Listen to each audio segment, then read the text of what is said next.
Hannibal Barca Cartago, el general que llevó la guerra a Roma cruzando los Alpes. Prólogo en el juramento que encendió una guerra.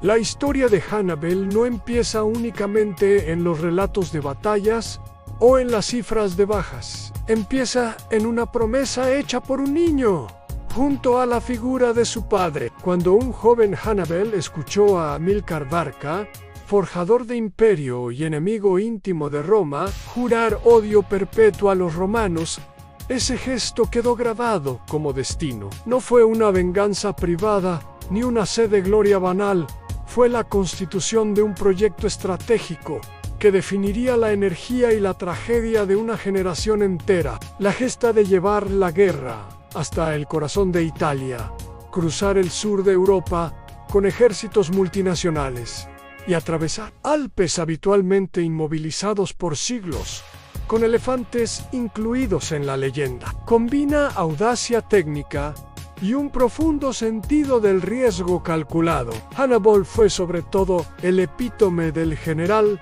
que transforma un juramento en estrategia duradera. Su carrera muestra la tensión entre brío táctico y limitaciones políticas. Su genio en el campo no fue acompañado por un Estado capaz de sostener a la altura el proyecto de conquista. Esta crónica recorre su vida como mezcla de acto militar, diplomacia de frontera y tragedia estratégica. Y linaje y formación en los Barcas, el odio como escuela. Hannibal nació en Cartago alrededor del 247 a.C., en el seno de una familia militar de notable tradición. Los Barcas, Amílcar I, luego Amílcar y Asdrúbal, entre otros, eran la facción más belicosa y ambiciosa de la aristocracia cartaginesa, la que vio en la expansión occidental la compensación a los reveses frente a Roma. Amílcar, veterano del primer enfrentamiento púnico, tomó Iberia como base para levantar recursos y fue el artífice de una nueva Cartago mercantil militar. En ese ambiente creció Hannibal en educación militar, exposición temprana a campañas de frontera y la repetición constante del antagonismo con los romanos. El episodio fundador es el juramento. Según la tradición, Amílcar obligó a su hijo a prometer odio perpetuo a Roma, aunque la historicidad literal del ritual puede discutirse. Su valor simbólico es incuestionable. Para Hannibal, la enemistad con Roma no fue odio sectario, sino principio de acción. Su carrera militar se organizó en torno a la idea de vulnerar el poder romano desde sus cimientos políticos y militares. Segundo, de Iberia al conflicto regional, en consolidación de base y primeras campañas. La península ibérica fue la gran fábrica del poder cartaginés tras la primera guerra púnica. Amílcar y más tarde Asdrúbal y Amílcar Barca establecieron una red de ciudades y alianzas con tribus locales que permitieron a Cartago extraer metales, reclutar tropas y formar una caballería y cuerpos de infantería mercenaria que diferían de los modelos romanos. Hannibal creció en ese teatro, aprendió a manejar combinaciones étnicas, a supervisar redes de provisión y a emplear la política entre señoríos ibéricos para sostener la guerra. El personaje se pulió en campañas contra tribus y en las intrigas palaciegas. Su formación fue marcadamente práctica, sin una academia formal. El general se hizo en el terreno, dominando el arte de la alianza, la disciplina de unidades heterogéneas y la organización logística que exige la guerra en fronteras pobres, en infraestructuras. Ese aprendizaje sería crucial cuando, años después, se propusiera llevar un ejército forjado en Iberia hasta el corazón de la península itálica. Flachispa, Saganto, la declaración no escrita de guerra.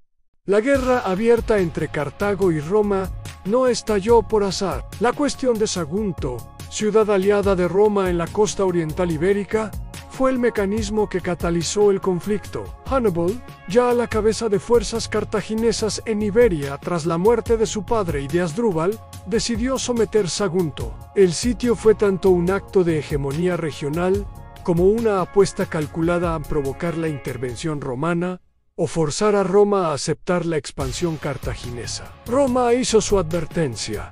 Sagunto era amigo de la República y su caída justificaría una respuesta.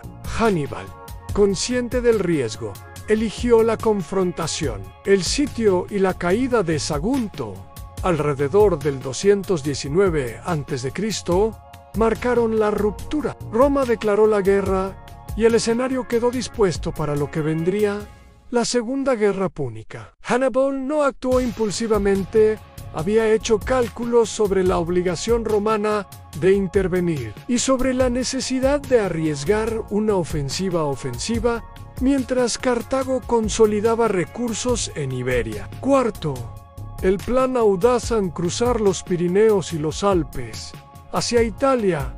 Aquí reside la audacia que definió la leyenda. En lugar de confrontar a Roma en Iberia o en el Mediterráneo, Hannibal decidió llevar la guerra directamente a la península itálica, no con una fuerza ligera, sino con un ejército capaz de abrir frentes y atraer a aliados itálicos al levantamiento contra Roma. Para lograrlo debía atravesar mares de interés y tierras hostiles, atravesar el sur de la Galia, negociar con tribus galas, cruzar los Pirineos y finalmente enfrentar los Alpes con hombres, caballos y elefantes. La logística parecía imposible.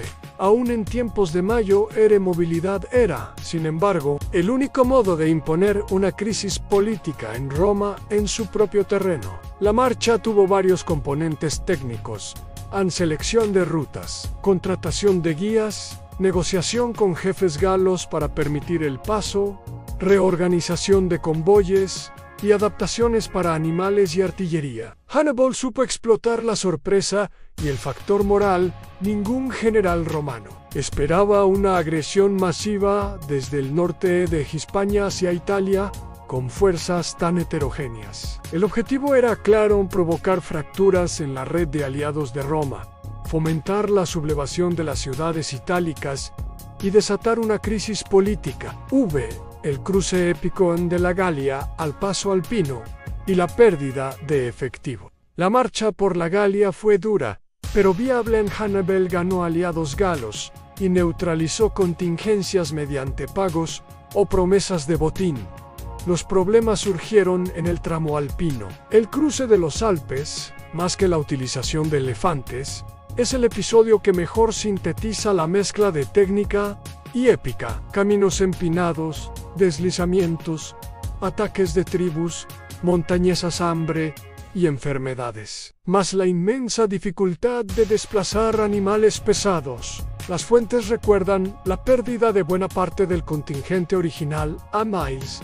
Murieron, muchos elefantes sucumbieron, pero parte de la fuerza desembocó en la llanura itálica aún viable. El valor del cruce no residió solo en la hazaña física, sino en el impacto psicológico. Un ejército cartaginés apareció en el frente occidental de Roma, donde, hasta entonces, quienes combatían la República veían amenazas fundamentalmente marinas o insulares. Hannibal había anticipado que la sorpresa estratégica podía valer. Más que las pérdidas numéricas, el efecto en la moral y en la percepción de invulnerabilidad romana iba a ser enorme. Sexto, tácticas y batallas decisivas. Antrevia, Lago Trasimeno y el arte de envolver. Hannibal mostró su genio en las operaciones inmediatas tras entrar en Italia. En la campaña de 218 a 217 a.C., su ejército derrotó repetidamente a fuerzas romanas en batallas que combinaban maniobra, preparación del terreno y explotación de la heterogeneidad de sus tropas. En la batalla del río Trebia 218 a.C., aprovechó la víspera para atraer a las legiones romanas a un combate desfavorable. Uso de la caballería de Mago y de la caballería numidia para dominar los flancos, emboscadas con infantería diversa y la coordinación entre unidades ligeras y pesadas. La victoria humilló a Roma. 117.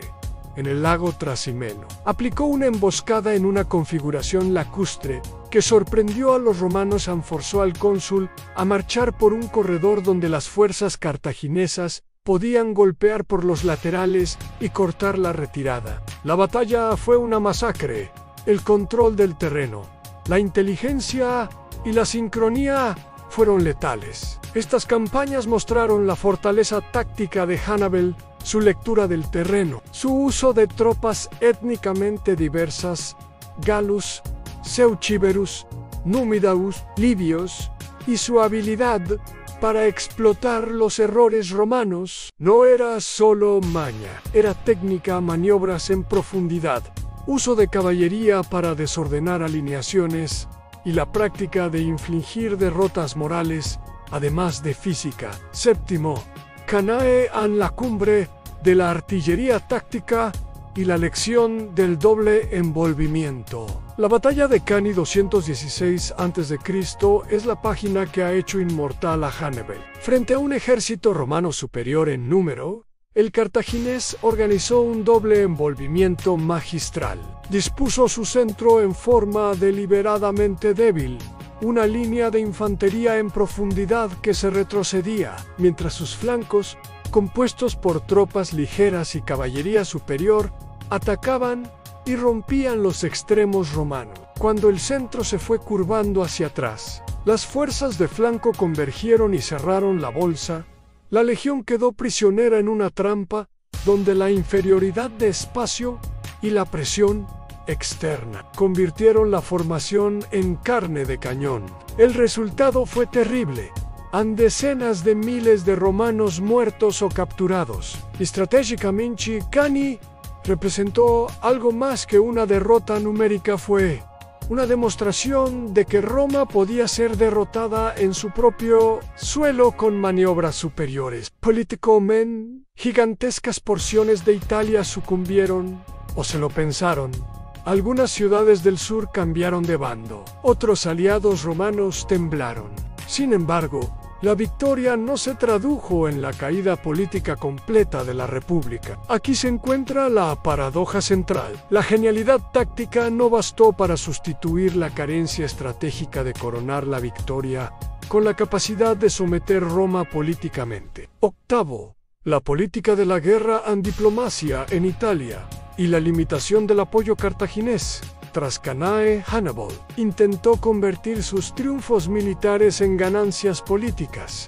Buscó atraer a los latinos, samnitas, brutios y otros pueblos itálicos a una coalición que rompiera la base sociopolítica de Roma. Consiguió adhesiones, pero no la ruptura total. Varias razones explican esa limitación: el arraigo cultural de Roma entre sus aliados, el miedo al caos que representaba la guerra prolongada, la capacidad romana de resistir y, por último, la falta de refuerzos suficientes desde Cartago.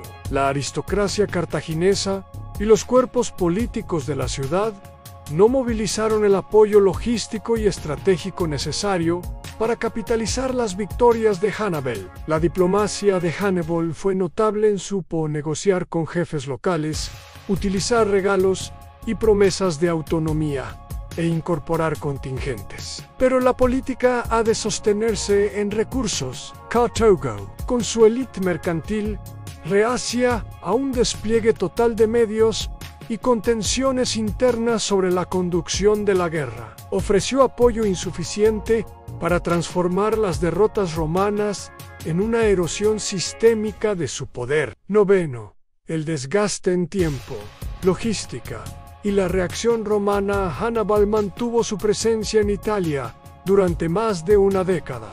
Esa permanencia, pese a victorias, generó un creciente problema en el tiempo. La guerra de desgaste favorecía a Roma por varias razones: la profundidad demográfica y material de la República, la capacidad de reclutar legiones nuevas y la habilidad política de reconstruir alianzas. Roma adoptó, en buena medida gracias a la estrategia de los cónsules Fabios I, más tarde, la articulación de otras políticas. Una respuesta que combinó prudencia con explotación de recursos exteriores. La campaña del general Publio Cornelio Escipión en Hispania, Scipio Africanus, Fue crucial al privar a Cartago de su base ibérica y al derrotar a los refuerzos enviados por la metrópoli. Escipión minó la capacidad de Cartago para sostener a Hannibal. La llegada de refuerzos romanos a campos aliados y la reorganización de la guerra naval desgastaron las líneas de suministro y la moral de los aliados de Hannibal. La victoria táctica no pudo sostenerse indefinidamente contra un enemigo capaz de reinventarse. La llamada a casa y la derrota definitiva en Métoros, Zama y el fin de la epopeya. El giro decisivo vino cuando Cartago, alarmada por la situación global, envió refuerzos a Italia. Asdrúbal Barca intentó cruzar los Alpes para unirse a Aníbal, pero fue derrotado y muerto en Métoros 207 a.C., derrota que representó un golpe moral y práctico al frente cartaginés. Sin la unión de los Barcas, la empresa italiana quedó cada vez más aislada. La guerra se resolvió lejos de las llanuras de Cani. Scipio, habiendo conseguido triunfos en Iberia y atacando luego en el norte de África, amenazó directamente a la metrópoli en Cartago. Se vio obligada a reclamar a Hannibal y traerlo de vuelta para la defensa. La confrontación final se produjo en Zama 202 a.C. Allí, el genio de Hannibal chocó con una Roma reagruperada y con un Escipión que había aprendido de las tácticas cartaginesas. En Zama los romanos neutralizaron la ventaja de la caballería númida initially used by Hannibal y derrotaron las formaciones cartaginesas. La derrota selló el final. Cartago aceptó duras condiciones, perdió su imperio y quedó sujeta al poder romano en el Mediterráneo occidental. Epílogo en el general que venció batallas y perdió la guerra. Hannibal sobrevivió a Zama, pero la derrota marcó su caída política en Cartago. El general, que había sido victorioso en tantos campos, encontró difícil reinsertarse en una ciudad gobernada por facciones que reprochaban el costo del conflicto. Su carrera posterior fue de servicio como estadista y, finalmente, de exilio perseguido por Roma. Buscó refugio en reinos orientales, asesorando a príncipes y preparando resistencias contra el poder romano. En el 1831 a.C. se quitó la vida para evitar caer en manos del enemigo. Su final fue acorde con la intensidad de una vida en guerra. A la muerte prefirió ser libre a ser exhibido. Legado táctico y estratégico a la doble cara del genio militar. Hannibal es figura cátedra para el estudio de la guerra. Su innovación táctica, uso combinado de infantería variada, caballería superior y maniobras de envolvimiento, transformó el modo de pensar el combate. Sus victorias en Trebia, Lago Trasimeno y Canae son manual de táctica para academias militares. A lectura del terreno, engaño, sincronía de unidades y dominio moral del combate. Sin embargo, la otra cara de la enseñanza es política en la capacidad de un general para obtener victorias. No sustituye la necesidad de una estrategia estatal coherente. Hannibal careció del respaldo geopolítico necesario. Cartago, con su élite heterogénea y su interés mercantil, no supo o no quiso comprometer recursos decisivos para convertir la campaña italiana en conquista. El fracaso estratégico, la incapacidad de destruir la base política de Roma o de cortar sus recursos, demuestra que el genio táctico es insuficiente sin la articulación de un Estado dispuesto al esfuerzo total. La figura humana, liderazgo, carisma y multiculturalidad en el mando. Hannibal comandó tropas heterogéneas en celtíberos, galos, númidas, libios, mercenarios varios.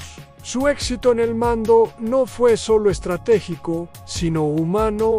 Supo integrarlas, motivarlas y hacer que aceptasen disciplina en circunstancias extremas. Era táctico, sí, pero también pedagogo de ejércitos plurales.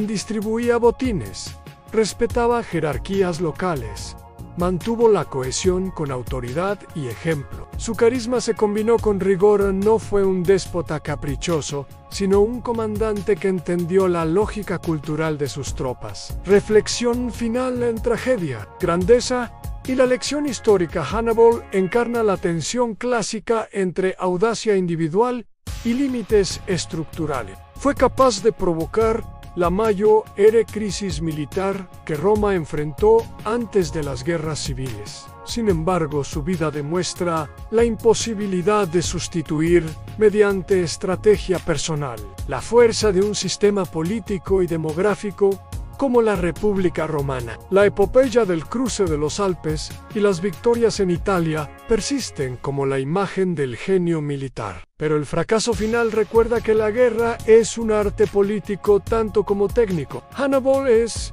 por eso, figura trágica en héroe en el campo, pero víctima de la estructura de su propia ciudad y de la complejidad del mundo mediterráneo. Cierre final.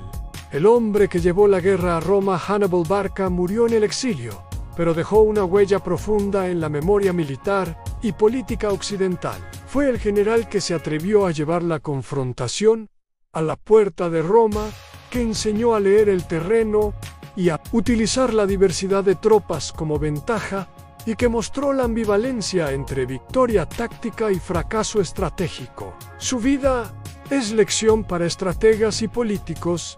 A la audacia puede crear oportunidades, pero sin el sostenimiento de una política coherente y una base estatal preparada, incluso las victorias más resonantes pueden convertirse en proezas efímeras. Así concluye la crónica de Hannibal Barca, el general que llevó la guerra a Roma al cruzar los Alpes, una figura que conjugó ingenio, riesgo, tragedia y grandeza. Son conceptos que nos acompañan en la historia y cuyo recuerdo sigue interrogando a quienes piensan la política y la guerra. Reflexionar sobre estos temas es fundamental para entender nuestro presente y futuro. Si te ha gustado este contenido, no olvides suscribirte al canal y darle like al video. Tu apoyo es muy importante.